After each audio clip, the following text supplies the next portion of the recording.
샬롬, 반갑습니다. 오늘도 우리 하나님께 예배 드립니다. 기도합니다.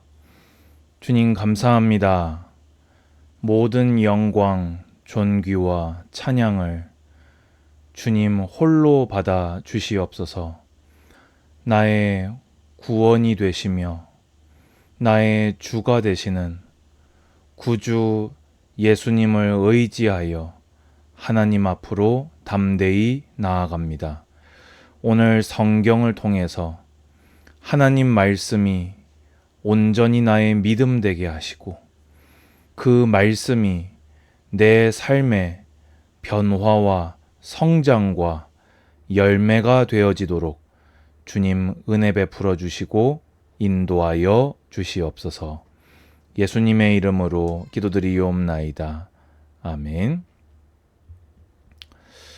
오늘 하나님 말씀은 시편 15편을 보려고 합니다. 오늘 제목은 1절을 조금 이렇게 줄여서 여호와여 누구 오니까입니다.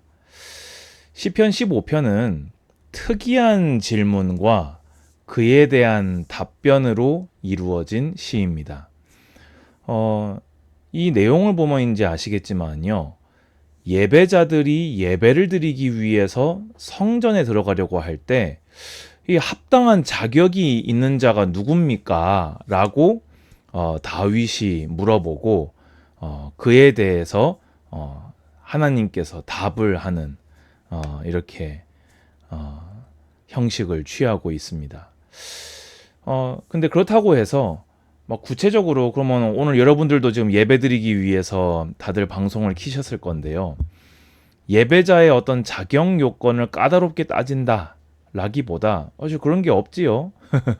그게 아니라 하나님께 나아가는 자가 마땅히 가져야 할 마음가짐 그리고 믿음, 그 믿음이 정말 있다라고 하는 증거로서의 행위를 이야기하고 있습니다.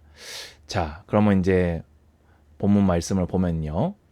먼저 물어봅니다. 여호와여, 주의 장막에 머무를 자 누구오며 주의 성산에 사는 자 누구오니까. 아멘. 여기서 장막, 주의 성산, 이제 그 성전, 하나님을 예배하는 그 처소를 의미하지요. 그래서 이제 장막이라고 되어 있는 걸 봐서 아마도 다윗이 언약궤를 다윗 성으로 모셔온 직후에 이 시를 고백했을 것이다. 이런 추정을 하기도 합니다. 그러면 가깝게 이야기를 해봤을 때에는 말 그대로 예배 장소에 들어갈 합당한 자격이 있는 자가 누굽니까? 라는 질문이 될 거고요. 또 이걸 좀 나아가서는 마지막 절에서 제가 좀 설명을 드리겠지만은 천국에 합당한 자, 하나님의 그 통치와 그 나라에 합당한 자가 누굽니까? 왜냐면은 장막에 머무를 자거든요. 성산에 사는 자거든요. 그래서 1차적으로는 예배, 또 나아가서는 2차적으로는 영생과 하나님 나라에 합당한 자, 구원받기에 합당한 자의 자격 요건에 대해서 이야기하는 것입니다. 자, 그러면은 여러분들도 이제 긴장하시고 들으셔야 되겠지요. 하나님이 받으실 만한 예배의 자격 요건을 가진 자가 누군지, 나아가서는 내가 천국에 들어가기에 합당한 자일런지, 여러분들은 이 자격 요건을 갖춘 자들인지 한번 확인을 해보시기 바랍니다. 자, 첫 번째로 뭐라고 답변이 나옵니까? 정직하게 행하며. 이 말은 말 그대로 도덕적 신실함을 의미합니다. 거짓으로 하지 않는다는 거예요. 두 번째로 공의를 실천하며. 여기서 공의를 실천한다는 말은 법과 약속대로 신실하게 지켜서 살아간다는 겁니다. 그러면서 그의 마음의 진실을 말하며. 우리가 그런 경우 있지요. 마음의 진실이 뭔지 알면서도 어떤 동기 때문에 일부러 말을 다르게 하는, 그렇게 말할 필요가 없는데 그걸 아는데도 어떤 의도를 가지고 그렇게 말하는. 그런데 하나님께 나아가는 자에 합당한 자는요, 그 마음의 진실을 말하며 산다고 합니다. 그러면서 그 혀로 남을 허물하지 아니하고, 여러분, 타인에 대해서 일부러 나쁜 말 하지 마시기 바랍니다. 아멘 하시기 바랍니다. 그의 이웃에게 악을 행하지 아니하며. 적어도 여러분 때문에 누군가가 고통당하거나 어려움 당하도록 살지 마시기 바랍니다. 그의 이웃을 비방하지 아니하며. 똑같지요. 남의 혀로 남의 허물을 하지 아니하며, 이건 어떻게 보자면 좀 뒤에서 하는 느낌이라면, 이건 적극적으로 이렇게 남을 이렇게 공격하는 이런 일들을 여러분 평생에 하지 마시기 바랍니다. 그러면서 여기는 좀 기준에 대한 이야기입니다. 그의 눈은 망령된 자를 멸시하며 여호와를 두려워하는 자들을 존대하며 라고 되어 있습니다. 여러분은 사람을 대할 때 누구를 멸시하고 누구를 존대합니까? 세상에서는 돈 있고 힘 있고 명예 있고 능력 있고 어떤 그런 사람들을 존대하고요. 돈 없고 못 배웠고 나이 많고 연약하고 병든 자들, 어떤 몸에 장애가 있는 사람들을 멸시합니다. 그런데요, 하나님께 나아가기에 합당한 자, 그 나라에 합당한 자의 기준은 다릅니다. 그게 뭡니까? 망령된 자를 멸시합니다. 쉽게 얘기해서 하나님 보시기에 미운 자를 멸시한다는 겁니다. 여호와 하나님을 대적하는 자들을 멸시한다는 겁니다. 근데 그러면서 또 누구를 귀하게 여기냐? 여호와를 두려워하는 자를 존대합니다. 왜냐? 본인이 여호와를 두려워하기 때문입니다. 본인이 여호와를 두려워하는 자는 망령된 자를 멸시할 수밖에 없어요. 망령된 자를 존대한다는 것은 내가 하나님의 미움이 된다는 거거든요. 하나님을 싫어하는 자를 내가 기뻐한다는 것은 내가 하나님의 미움이라는 거거든요. 그런데 반대로 내가 하나님을 두려워하면요, 어떤 몸과 마음에 어떤 불편함이 있던지, 돈이 많던지 적던지, 많이 배웠던지 덜 배웠던지 그를 존대합니다. 왜입니까? 그가 하는 기도 소리를 하나님이 들으시는 줄로 믿기 때문입니다. 그러면서 그의 마음에 서원한 것은 해로울지라도 변하지 아니하며. 사람들은 말을 바꾸기도 합니다. 어떨 때 말을 바꿉니까? 손해가 될 때, 내 입장과 안 맞을 때, 그때는 그랬는데 지금은 어쩔 수가 없다. 여러분, 이런 말 많이 들어보셨습니까? 별로 안 듣기를 바랍니다마는 사람은 언제나 그렇게 말을 합니다. 왜냐? 기준이요, 본인의 이득과 입장이기 때문입니다. 그런데요, 하나님께 합당한 자는요, 하나님께 약속한 것이라면 나한테 손해가 돼도 그것을 이행하는 자입니다. 자, 그러면서 이자를 받으려고 돈을 꾸어주지 아니하며.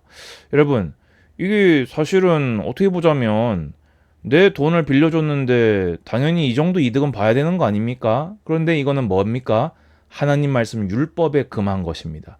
뇌물을 받고 무죄한 자를 해하지 아니하는 자이니. 이미 뇌물을 줄 정도의 자이면요, 상당한 힘 있는 자지요. 앞으로도 생각해야 되지 않겠습니까? 하지만 하나님 말씀의 율법은 이것을 엄히 금하고 있기에 그것을 금하는 자라는 것입니다. 자, 여러분, 지금까지 제가 보니까 동일한 것도 그냥 따로 떼서 얘기한다면 11개, 동일한 거, 비방하지 않고 이렇게 나쁘게 말하지 않는 거 합쳐서 말하면 10가지 조건들. 이 모든 것이 여러분 어떻게 보입니까? 예배에 합당한 자격 요건이요, 전부 다요 행함입니다. 그리고 도덕적인 이야기들이고요, 정의에 대한 이야기 드립니다. 제가 아까 천국에 합당한 자라고 제가 나아가서는 그렇게 해석할 수 있다고 했잖아요. 근데 그 자격 요건이 행위들이 나열되고 있다니까요. 이상하지 않습니까?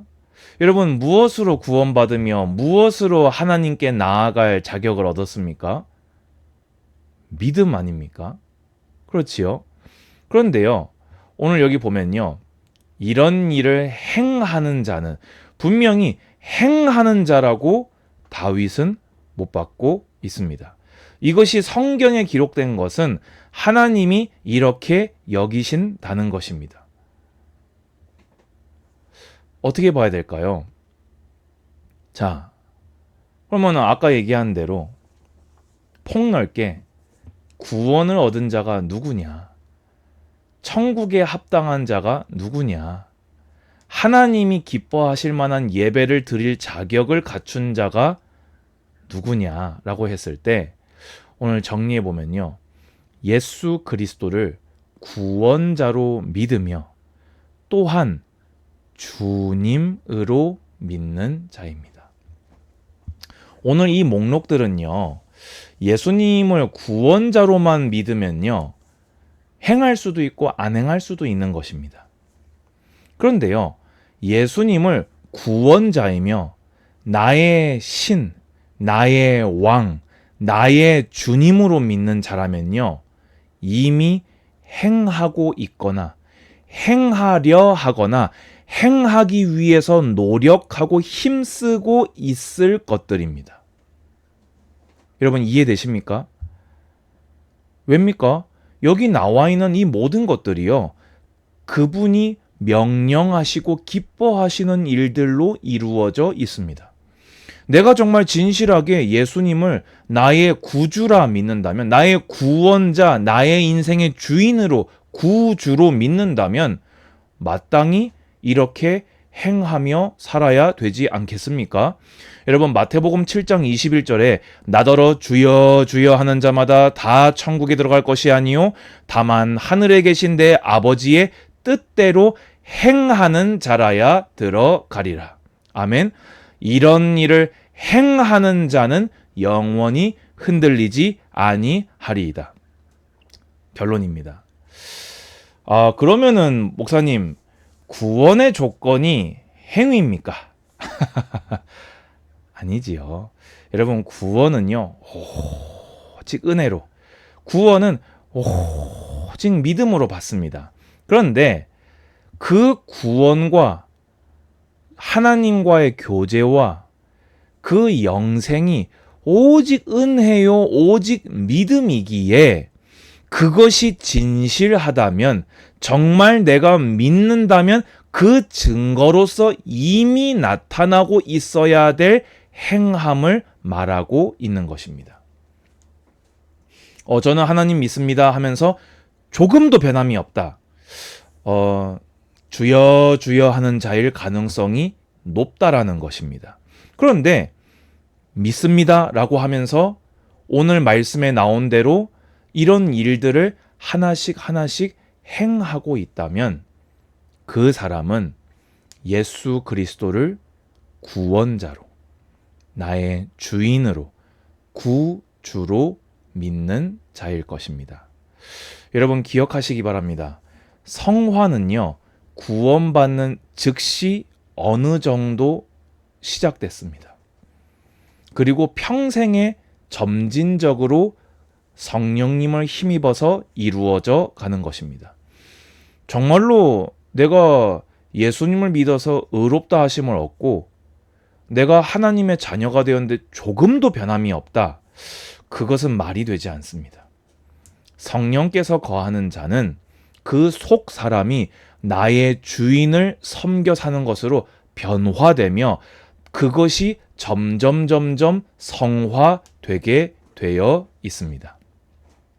오늘 이 말씀은 딱 이렇게 선을 딱 줄을 쳐놓고는요, 자격 돼 안 돼, 되는구나, 통과, 안 돼 라기보다는 이미 구원을 얻고 이미 성령께서 거하는 자들이 이런 온전한 믿음으로 자라나기를 바라는 어떤 다윗의 나아가서 하나님의 그런 마음을 품고 있는 그런 시편일 것입니다. 믿는 자에게 이렇게 안 하십니다. 하지만 오늘 나와 있는 이렇게 10가지, 11가지를 행함으로써 여러분이 받은 구원을, 여러분이 가진 믿음을 입증하는 여러분들이 되셨으면 좋겠습니다. 맨 마지막 줄을 제가 한 번만 더 읽어드립니다. 이런 일을 행하는 자는 영원히 흔들리지 아니하리이다. 할렐루야. 아멘. 주 예수 그리스도의 은혜와 하나님의 사랑과 성령의 교통하심이 오늘 예배하는 모든 예배자들 머리 위에 이제로부터 영원까지 항상 함께 있을지어다. 아멘. 감사합니다. 샬롬.